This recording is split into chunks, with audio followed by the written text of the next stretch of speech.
लेअरी कराचीमधला सगळ्यात जुना आणि सगळ्यात जास्त लोकवस्ती असलेला भाग. याला मिनी बलुचिस्तान किंवा मदर कराची असंही म्हणतात. नावाप्रमाणेच या भागाचा इतिहास भयानक आहे. लॅर नावाच्या झाडावरून हे नाव पडलं, जे मुख्यत स्मशानभूमी किंवा कबरींच्या ठिकाणी उगवतं. आणि खरंच या भागात गँगवॉरमुळे इतक्या कबरी बनल्या की असो. या सर्वाबद्दल आपण सविस्तर जाणून घेणार आहोत आजच्या ह्या व्हिडिओमध्ये. नमस्कार, आपण पाहता सावली कट्टा. लॅरी ही फक्त गुन्हेगारीची राजधानी नव्हती, तर ती राजकीय आणि सामाजिकदृष्ट्या अत्यंत संवेदनशील होती. इथे गरिबी खूप होती, पण राजकीय जागरूकताही प्रचंड होती. याच कारणामुळे पाकिस्तानच्या स्थापनेपासूनच इथल्या लोकांचा वापर राजकीय पक्षांनी आपला तळ मजबूत करण्यासाठी केला. याच लॅरीमध्ये 1976 साली अब्दुल रहमान उर्फ रहमान दकेत याचा जन्म झाला. त्याचे वडील दाद मोहम्मद उर्फ दादल हे स्वतः देखील गुन्हेगारी जगात होते. त्यामुळे रहमानला गुन्हेगारीचं बाळकडू घरातूनच मिळालं.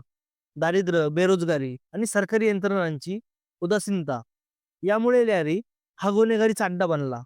इथे जाण्यासाठी एकच मार्ग होता, बंदूक उचलणे.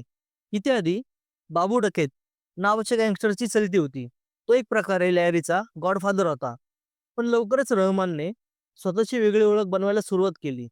जसा रहमान मोठा झाला, तसं त्याचं नाव लॅरीच्या बाहेरही पोहोचू लागलं. कराची पोटवर होणारी ड्रग्ज, हत्यारे, खंडणी, शस्त्रास्त्र तस्करी या सगळ्यावर त्याचं राज्य होतं. पण त्याने हुशारी दाखवली. त्याने आपली पीस समन कमिटी नावाचा एक गट बनवला, ज्याच्या मार्फत तो लॅरीवर नियंत्रण ठेवायचा. वरकरणी ही शांतता कमिटी होती, पण प्रत्यक्षात ती एक भयानक गँग होती, जी स्वतःच्या अटीवर शांतता म्हणजेच वर्चस्व राखायची. लॅरीमध्ये सतत गँगवर व्हायचे. रहमानची गँग आणि उजर बलोच या दुसऱ्या एका गँगस्टरची गँग यांच्यात वर्चस्वासाठी नेहमी संघर्ष चालायचा. इथे फक्त दोन गँग नव्हत्या, तर इथे राजकीय पक्षांच्या वेगवेगळ्या टोळ्या होत्या. धक्कादायक गोष्ट म्हणजे पाकिस्तान पीपल्स पार्टी यांसारखे मोठे राजकीय पक्ष उघडपणे गँगस्टरला पाठिंबा द्यायचे.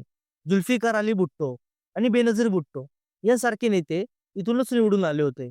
गँगस्टर त्यांच्यासाठी निवडणुकीत बूथ कॅप्चर करायचे, लोकांना धमक्या द्यायचे, नेते त्यांना राजकीय संरक्षण द्यायचे आणि गँगस्टर बिनदिक्कत आपलं राज्य चालवायचे. परिस्थिती इतकी हाताबाहेर गेली होती की कराची शहर अक्षरशः या गँगस्टरच्या तावडीत होतं. दिवसाढवळे गोळीबार आणि मृतदेह सापडणे सामान्य होते. जेव्हा आंतरराष्ट्रीय दबाव वाढला आणि शहराची अर्थव्यवस्था खोलबोलू लागली, तेव्हा पाकिस्तान सरकारने ऑपरेशन लॅरी सुरू केलं. हे ऑपरेशन फक्त गुंडांविरुद्ध नव्हतं, तर ते राजकीय संरक्षणाखाली चालणाऱ्या समांतर सरकारविरुद्ध होतं. 2009 मध्ये पाकिस्तान पोलिसांनी एका चकमकीत रहमान डकेतला ठार मारल्याचं सांगितलं जातं. त्याचा मृत्यू आजही एक रहस्य आहे. काही लोक म्हणतात राजकीय दबावामुळे त्याला मारण्यात आलं, जेणेकरून अनेक रहस्ये कायमची दफन होतील. त्याच्या मृत्यूने लॅरीमधील एका दहशतवाद्याचा अंत झाला. पण गुन्हेगारी थांबली नाही. आता धुरंधर सिनेमाबद्दल बोलूया. अक्षय खन्नाने साकारलेला रहमान बलोच हा या खऱ्याखुऱ्या रहमान डकेतवर आधारित आहे. सिनेमात दाखवल्याप्रमाणे हा माणूस इतका क्रूर होता की त्याच्याकडे दया, माया, प्रेम या गोष्टी नव्हत्याच. त्याने उभारलेलं साम्राज्य, त्याची वागण्याची पद्धत हे सगळं खऱ्या रहमानच्या आयुष्यातून प्रेरित आहे. धुरंधरमुळे पुन्हा एकदा या भयानक कथेची चर्चा सुरू झाली आहे. अक्षय खन्नाच्या अभिनयाने या कॅरेक्टरला अजरामर केलंय. अजय सन्याल हे कॅरेक्टर कर्माबद्दल बोलतं.